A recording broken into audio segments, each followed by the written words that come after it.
That's none of your business. A muscle in his jaw tightened.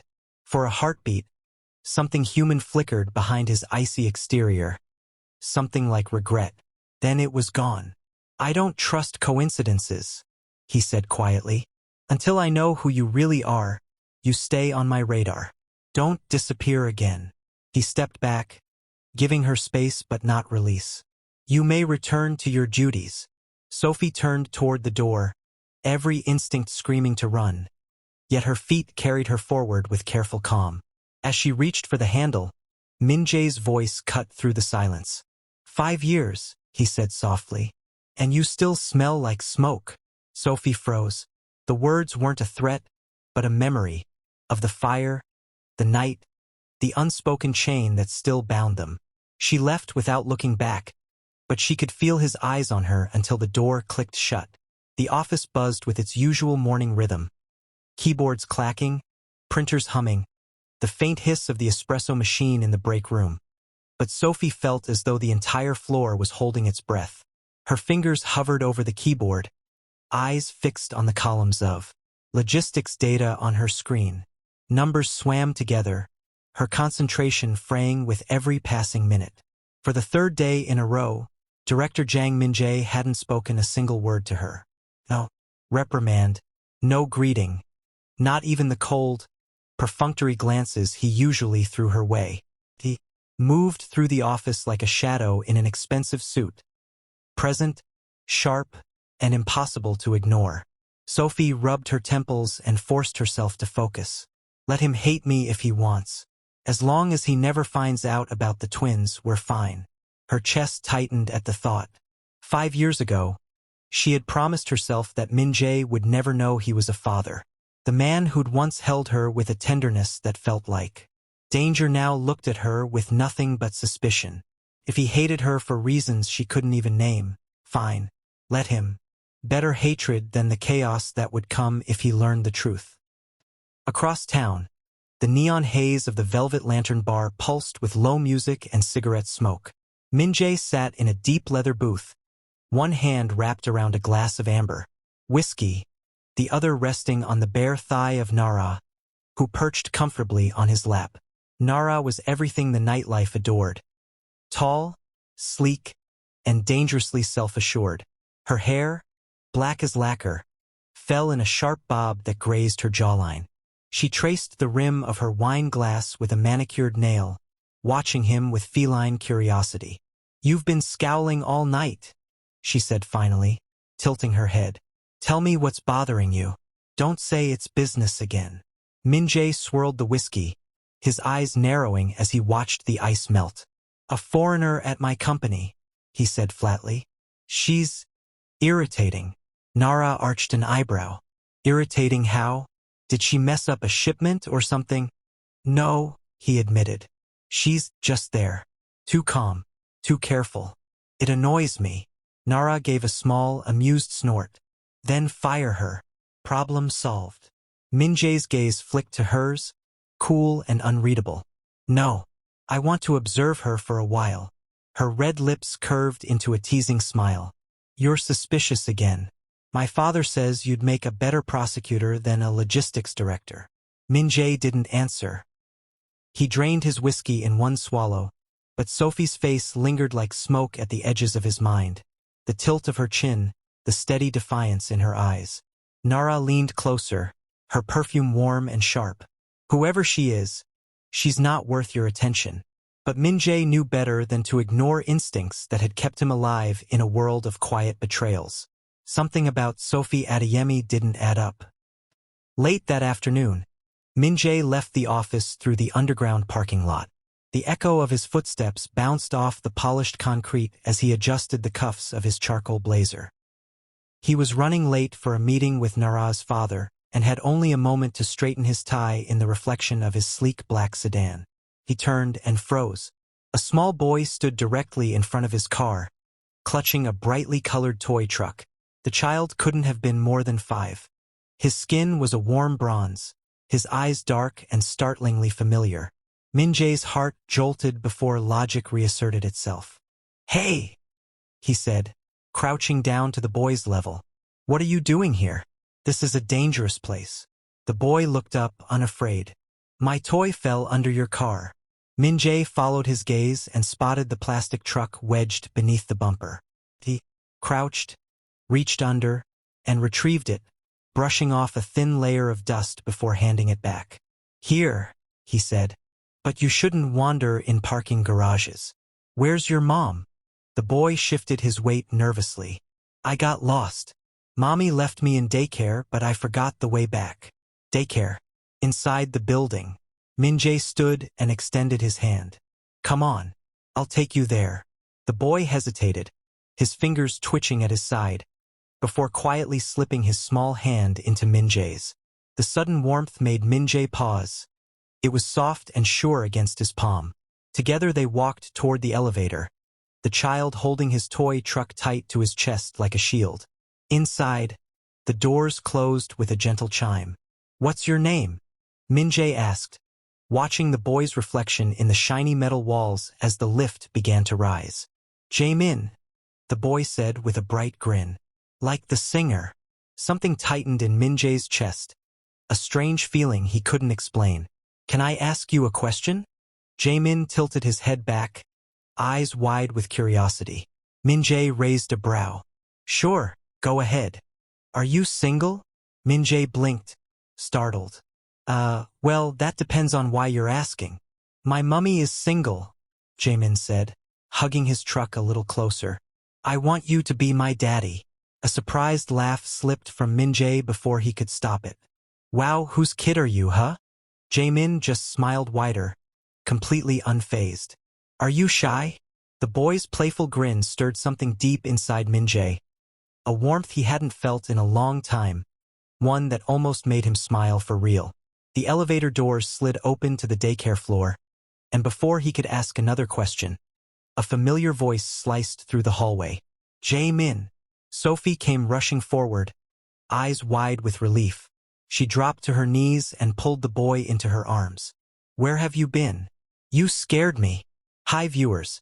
As you keep on watching, please don't forget to subscribe to our channel for more captivating stories like this. I was lost, Jaemin said, pointing up at Minjay. But this handsome Ajusi helped me. Mommy, can he be my daddy? Sophie's breath caught. Color drained from her face. Jaemin, she hissed, covering his mouth gently. That's enough. Minjay's eyes widened, a flicker of confusion breaking through his usual calm. He studied the boy, the sharp curve of his eyebrows, the faint dimple when he smiled, and something deep inside him shifted uneasily. Sophie stood quickly, clutching her son's hand. Thank you, Director Jang, she said stiffly. We'll be more careful. Before Minjay could respond, she turned and hurried down the hall, the boy trotting to keep up. Minjay remained rooted to the spot, his gaze following the child until they disappeared through the daycare door. There was something about her kids that he couldn't quite place. He slipped a hand into his pocket and pulled out his phone, his thumb flying over the screen as his jaw tightened. The screen's glow lit the sharp lines of his face as he brought the phone to his ear. Find out more on Sophie. Saturday afternoons in Seoul always smelled faintly of rain and roasted chestnuts. Inside the Latte Premium Mart, the air was cooler, crisp with the scent of polished tiles and ripened fruit.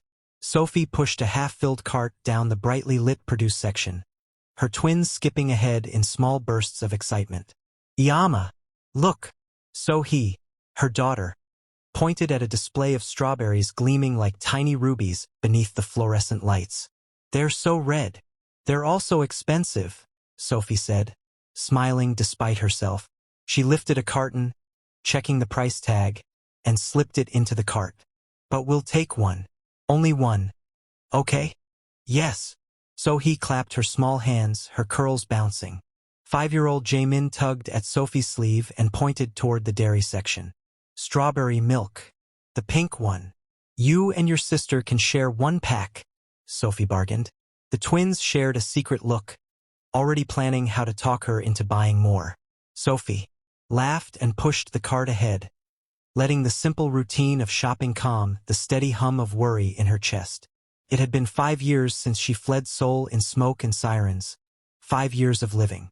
Small, cleaning apartments, counting everyone, tucking her past away like a dangerous secret. Returning to the city for work felt like creeping back into the lion's den. But she told herself the Jang syndicate had long forgotten the nameless bartender from a burned-down club. Still, she couldn't shake the uneasy prickle that came with every shadow. "Yama, can we get tiak?" So he asked, tugging her hand toward a shelf stacked with neatly wrapped rice cakes. "1 pack," Sophie said automatically, placing it in the cart. "That's all for treats today." The twins erupted in playful protest, their giggles ringing like tiny bells in the cavernous store. Sophie smiled, but her grip on the cart tightened. Sometimes she caught echoes of their father, in the way Jaemin tilted his head or the way Sohie's eyes narrowed when she schemed. Each resemblance was a quiet, private ache. Minjay can never know, she reminded herself. The past stays buried. They rounded into the dairy aisle, and Sophie's cart collided gently with another. "Oh, I'm so sorry," she said quickly, bowing her head out of habit. The lady, Nara, she'd bumped into, turned sharply. Her perfume hit first, jasmine and something icy. Tall and impeccably dressed in a cream trench coat, she looked like she'd stepped off a glossy magazine page. "Watch where you're going," she snapped in crisp Korean. Sophie straightened, offering a polite smile. "It was an accident. My apologies." The woman's sharp, almond-shaped eyes scanned Sophie with a calm, measuring look. Her brown skin tone, her tight curls pulled back into a low bun, and she wore a plain sweater that hinted at careful spending.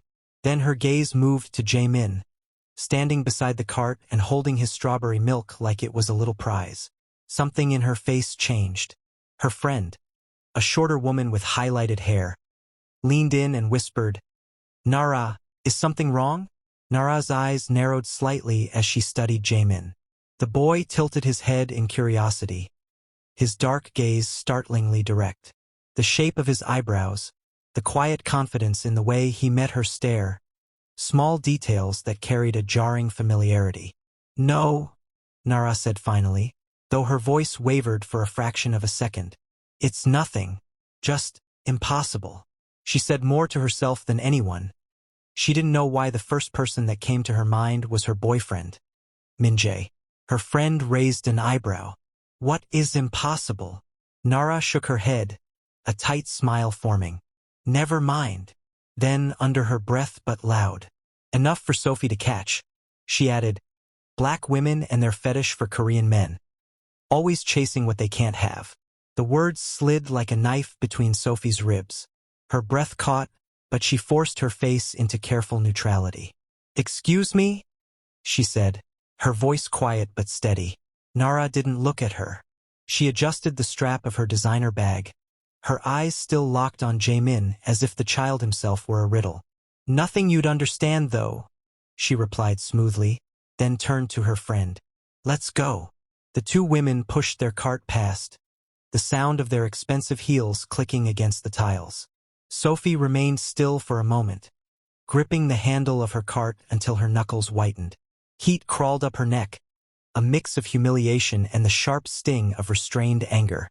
"Yama," Jaemin tugged at her sleeve, eyes wide with confusion. Why was that lady so mean? Sophie crouched down to his level, forcing a gentle smile. "Some people are just unhappy, baby. It's not about us." So he frowned, tiny hands curling into fists. "She's rude. I don't like her." "Me neither," Jaemin declared, hugging his strawberry milk as if it were a shield. "Next time, I'll tell her to be nice." Sophie laughed softly despite the knot in her chest. "No, next time we just walk away. Okay? We don't give people like that more attention." The twins nodded reluctantly, their small faces fierce in a way that made her heart ache. As Sophie stood, she caught a reflection in the glass door of the dairy cooler. Herself, tall and poised despite the flush in her cheeks, and behind her, Nara stealing one last glance before disappearing around the corner. For a brief moment Sophie couldn't help but wonder if the woman had recognized something or someone in the shape of her children's eyes. She shook the thought away and pushed the cart forward, her steps brisk, her heart beating a warning she couldn't quite name. The rest of the shopping trip passed in a blur of checkout lines and plastic bags. Sophie paid for their groceries and guided the twins toward the sliding glass doors, the cool evening air rushing in as they stepped outside. Days passed, but Minjay's behavior only grew more puzzling. He avoided speaking to Sophie directly, yet she caught him watching her from across the office, brief, unreadable glances that carried more weight than words. Finally, during a late evening when most of the staff had gone home, Sophie decided she'd had enough. She found him in his glass-walled office, reviewing shipment schedules. "Director Zhang," she said, keeping her voice steady. "If you have a problem with me, say it. This silent treatment is childish." He looked up slowly, eyes cool as winter steel. "My silence is for the company's safety." "Safety?" she repeated, incredulous. "You think I'm some kind of threat?" Minjay leaned back in his chair, studying her with unnerving calm. "Until I know why you're really here, I'll treat you as one." Sophie's jaw tightened. "I'm here to work, nothing more." "Then you have nothing to fear," he said quietly as he smirked. But his eyes lingered on her face for a beat too long, as if searching for a truth neither of them was ready to speak. Sophie turned on her heel and left, her heart pounding with a mix of anger and fear. Behind the glass, Minjay watched her go, the image of a little boy's bright eyes haunting him like a question he wasn't ready to answer. The morning traffic on Yangdongdaro was a restless river of horns and headlights. Sophie stood at the curb outside the twins' daycare, balancing a grocery bag in one hand and her daughter's small fingers in the other. She checked the time on her phone and sighed. Another late night of overtime had left her sluggish, and the walk home always felt longer when her body begged for rest. "Iama, look!" So he pointed across the narrow side street where a sleek black sedan screeched around the corner, its tires skidding against the damp pavement. The world sharpened in an instant. The car barreled toward the curb, and so he, ever curious, had taken one tiny step forward. Sophie dropped the grocery bag and lunged, but a blur of motion beat her to it. A tall man in a dark jacket darted from the opposite sidewalk, scooping Sophie into his arms and spinning just as the car's brakes screamed. The sedan jolted to a stop a breath away. Sophie's heart hammered against her ribs. "Oh my God!" she gasped, rushing forward. "Are you hurt?" The man set Sophie gently on her feet. His voice carried a warm soul accent, deep but gentle. "She's fine," he said, crouching to meet the child's eyes. "But you need to be careful, little one. Cars can be sneaky." So he blinked at him, wide-eyed but unhurt. "You run fast, juicy," she whispered. The man chuckled. "Lucky for us, hmm?" Sophie swallowed hard, adrenaline making her voice tremble. "Thank you. If you hadn't..." He waved it off. "Anyone would have done the same. I'm Kong Daehyun, by the way." Daehyun was striking in a quiet way, tall and broad-shouldered, with the clean lines of someone who probably worked out without trying to look like he did. His dark hair was slightly mussed from the cold wind, and his warm brown eyes held a steadiness that eased the frantic beat of Sophie's heart. From that day forward, Daehyun became an unplanned constant in her life, and it made her life so much easier and brighter, no matter how she tries denying it. A week later, he appeared again outside the daycare with a polite nod. "You look like you could use a ride," he said, glancing at her arms full of shopping bags and two impatient children. Sophie hesitated. Trust didn't come easily, not after years of hiding, but the quiet steadiness in his gaze nudged her defenses. "Only if it's not trouble," she said at last. "It's on my way," he assured her. Quickly became a routine. In the mornings, Daehyun would lean against his modest silver sedan, coffee in hand, ready to ferry the twins to daycare and Sophie to the subway. Some evenings, when overtime stretched late, she would find him waiting to drive them home, the twins squealing with delight as they spotted him. Daehyun never pushed for more than friendship. He carried heavy grocery bags without being asked, cracked dry jokes in the cramped elevator, and once even dropped by the office with homemade gimbap when he learned she'd skipped lunch. The twins adored him, and Minjay noticed. Director Jang Minjay had a talent for disguising obsession beneath a mask of icy professionalism. Yet Sophie could feel the shift in the air each time Dae-hyun appeared at the company reception desk to deliver a forgotten lunchbox or help carry stacks of reports. One evening, as Dae-hyun waved goodbye from the lobby, Sophie returned to her desk to find a company-wide memo flashing in her inbox. Effective immediately, external visitors are restricted from entering office floors during working hours without prior authorization. The email bore Minjay's digital signature. Her stomach tightened. The next morning, Dae-hyun texted, "Security wouldn't let me up today. Is everything okay?" Sophie typed back a quick reassurance. "Probably new policy. Don't worry." But unease crawled beneath her skin. The next day, Minjay couldn't hold his curiosity to himself anymore as he demanded answers from Sophie. Sophie, on the other hand, was sorting shipment records in the quiet office when the heavy glass door swung open. Minjay entered without a word, his tailored suit cutting a sharp silhouette against the dim hallway light. He closed the door behind him with a soft click. "Director Jang," she said, forcing a neutral tone. "Is there something you need?" He leaned against her desk, arms crossed, eyes glinting like cold steel. "Who is he?" Sophie stiffened. "Excuse me?" "The man who keeps showing up here," Minjay said, voice low but edged with something dangerous. "The one carrying your children to school. Your friend." "He's a neighbor," she replied evenly. "And a good one. That's all." Minjay's jaw tightened. "You bring strangers into my company like it's a playground. Do you think this is a bar?" Sophie's hands curled into fists beneath the desk. "With respect, Director, who I associate with outside work, is none of your business." His eyes darkened. "None of my business?" He leaned closer, the faint scent of cedar cologne mingling with the sharp ozone of his anger. "You parade around with some man while working under me and expect me not to question it? You think I'm blind?" Her pulse quickened, but she held his gaze. "I don't parade anyone, and you have no right." "No right?" His voice dropped to a near growl. "I own you." The words struck like a slap. For a heartbeat, the office fell silent except for the hum of the overhead lights. Sophie's breath caught, fury igniting beneath her ribs. "You own me?" she repeated, each syllable laced with disbelief. "I'm your employee, not your property." Minjay stepped closer, the desk edge pressing against Sophie's thighs as he invaded the small space. "Then explain the children," he demanded. "How old are they?" "That," Sophie said, her voice icy, "is none of your concern. It is if you're hiding something." "Hide what? That I'm a mother? Congratulations. You've solved the mystery." His eyes narrowed to slits. "Tell me their ages." "No." Sophie turned sharply, intending to leave, but his hand shot out, gripping her wrist.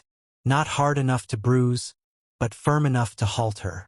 "I'm not done," he said, his voice rough, betraying a crack in the veneer of control. "Don't walk away from me." Heat flared in Sophie's chest. Anger, fear, and something far more dangerous. "Let me go, Minjay," she said quietly, "or you'll regret it." For a long second, he didn't move. His grip tightened just enough to send a message. He wasn't used to being defied. Then a sharp voice sliced through the tension. "Minjay!" Both of them turned. Nara stood in the doorway, her designer heels clicking against the polished floor. Her eyes flicked from Sophie to the hand on her wrist, narrowing with instant suspicion. "I've been waiting in the car for 20 minutes, she said, her voice sharp with annoyance. "What's going on here?" Minjay let go of Sophie as if burned. "Nothing," he said quickly, straightening his jacket. Sophie yanked her arm free, anger burning hot beneath her skin. Without a word, she grabbed her bag and walked toward the door, brushing past Nara with a calm, contained fury that made the woman flinch. Deep down, Minjay felt like grabbing her back as he clenched his fists. Behind her, Nara's voice rose. "Who is she? Wait, you look familiar. You're the lady from the grocery store, aren't you?" But Sophie didn't stay to hear the answer. The elevator doors closed with a soft hiss, sealing her inside a box of mirrored steel. Her reflection stared back, wide-eyed, trembling, but unbroken. "I own you." The words echoed in her mind like both a threat and a confession. Outside, the city glittered in cold neon, but Sophie felt the chain tighten, a velvet leash pulling her back toward the man she swore she would never belong to. Minjay stood by the floor-to-ceiling windows of his private office, the night skyline of Seoul, glittering beneath him like a web of restless stars. The city never slept. Neither did the ghosts that lived inside it. "Director Jang," came the steady voice of Han, his trusted lieutenant, breaking the silence. "We've finished the background check." Minjay turned slightly, his gaze sharp. "And she's clean," Han said, sliding a slim black folder across the mahogany desk. "No ties to Seo Ji-hoon's crew or any other syndicate. The woman's history checks out: low-income adoption records, part-time jobs, a string of late rent payments. Nothing but hardship." Minjay's jaw tightened as he flipped through the photos and neatly clipped documents. Sophie's face stared back at him in each grainy image, her tired eyes, her quiet determination. No coded messages. No hidden accomplices. Just Sophie. "And the children?" Minjay asked without looking up, his voice quieter than before. Han hesitated. "4 years old. Twins." Something inside Minjay stuttered. For years. His heart gave a single violent kick as if it recognized the math before his mind would allow it. 4 years since that night. 4 years. Since her skin burned against his in the dark of a hotel room neither of them were supposed to remember. His grip tightened on the folder until the edges dug into his palm. No, could be a coincidence. It had to be. He forced his voice into a low, even register. "And Seo Ji-hoon's movements?" "Too quiet," Han replied. "No retaliation. No surveillance. Almost calm." Minjay's eyes narrowed. "Seo Ji-hoon can never be calm. That's not him. That bald bastard." "They know she's back?" "They have to," Han said. "Our people confirmed the leak. But they've done nothing." Seo Ji-hoon led the gang known as the Spider, a name whispered in alleys and dark corners of the city. Members wore the gang's logo inked on their cheeks like a badge of defiance. But Ji-hoon carried it differently. The black spider sprawled across the side of his bald head, the legs curling close to his temple. He'd shaved his hair clean to keep the mark visible, a silent warning to anyone bold enough to meet his eyes. Minjay exhaled slowly, suspicion curling like smoke in his chest. "Continue the watch. Double the men around her route. If Seo is planning something, I want to know before he breathes." "Yes, Director." Han bowed slightly and left, the door closing with a muted thud. Minjay remained by the window, fingers pressed to the cool glass. Below, the city pulsed in careless rhythm. 4 years old. The thought lodged in his chest like a knife he couldn't remove. The late afternoon sun spilled golden light over the daycare courtyard as Sophie arrived, slightly out of breath from the subway. She slowed when she saw the silver sedan parked at the curb. And there he was again, Minjay. Lately, he had been showing an unusual interest in her kids. At home, they couldn't stop talking about him, always telling her how kind he was and how he even bought them little gifts. She had tried to tell him to stop, but he only replied that he would, if she agreed to take the children for a DNA test. That single statement had shocked her. It told her one thing clearly: he was getting close to the truth. Minjay leaned casually against the driver's side door. The sleeves of his tailored shirt rolled to his forearms, a faint smirk tugging at his lips as the twins ran excitedly toward him. "Appa Minjay!" Little Minsuk shouted, his voice carrying across the pavement. Sophie winced. "He's not your Appa," she corrected automatically, but the children were already climbing into his arms. "You're late," Minjay said evenly, adjusting Sohee on his hip with the ease of someone who had been doing this for years. "I thought I'd help." "I told you not to," Sophie said. Her voice clipped as she reached for her daughter. "You don't need to." "They needed a ride," he interrupted, stepping just out of reach. And I don't mind. Sophie narrowed her eyes. This isn't your responsibility. The twins exchanged glances, sensing the tension but too young to understand. Minsuk tugged at her sleeve. Yama, why are you mad at Minjay Samchin? He's nice. Her chest tightened. I'm not mad, she lied softly. Minjay bent slightly so the boy could whisper something in his ear. Whatever it was made the man's lips curve in a small, satisfied smile that made Sophie's pulse spike. Let's get you home, he said, striding toward his car before she could object. Daehyun emerged from the daycare building just in time to see the scene unfold.